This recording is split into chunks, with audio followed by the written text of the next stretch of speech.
Всем привет, на связи Мистер Баттер. В прошлых видео я научил вас правильно добывать пищу. В этом видео я хочу научить вас делать бункер для выживания. Поехали!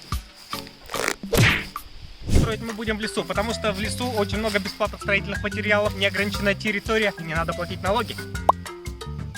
Самый внимательный зритель мог давно заметить, что мы находимся в лесу. Итак, начнем. Строительство дома задача не очень простая, поэтому заранее подготовимся о еде и тепле. Нам нужен костер. Для костра нам понадобятся дрова. Ведь сам великий философ Джейсон Стэтхэм говорил: без дров не будет костров. А если нет дров, в дело вступает топор. Я нашел подходящее дерево, и оно нам подойдет.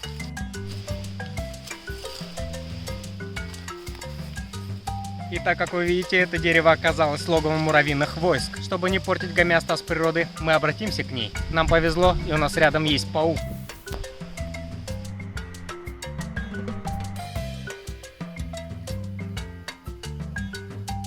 Итак, сейчас я вам покажу естественный процесс кормления пауков. Вася, вперед! Вася! Вася, пас!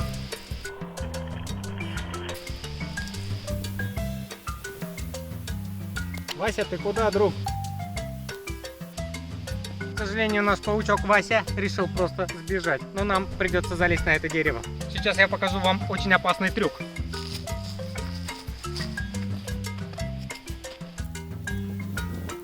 Ну все, я на дереве, здесь очень много дров. Мы находимся на высоте птичьего полета. Сейчас осталось достать дрова.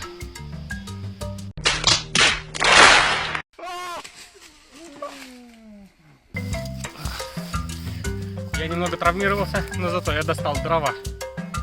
Разжигать костер мы будем древнерусским методом. Готово. Теперь надо крутить.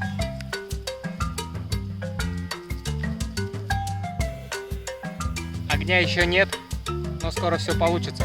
Главное не сдаваться. И так, как я и говорил, искра получилась, у нас загорелся огонь.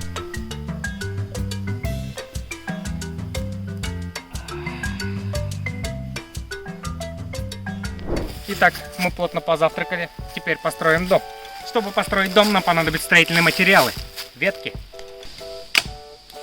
Итак, каркас нашего дома уже готов, осталось его просто обшить.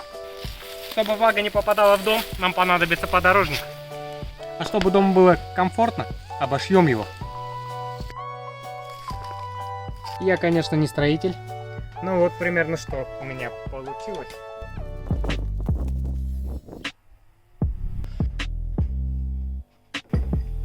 Итак, мы построили дом, теперь можно попить чай и хорошенько отдохнуть. Не забывай подписываться на канал, ставить лайк и жмать колокольчик.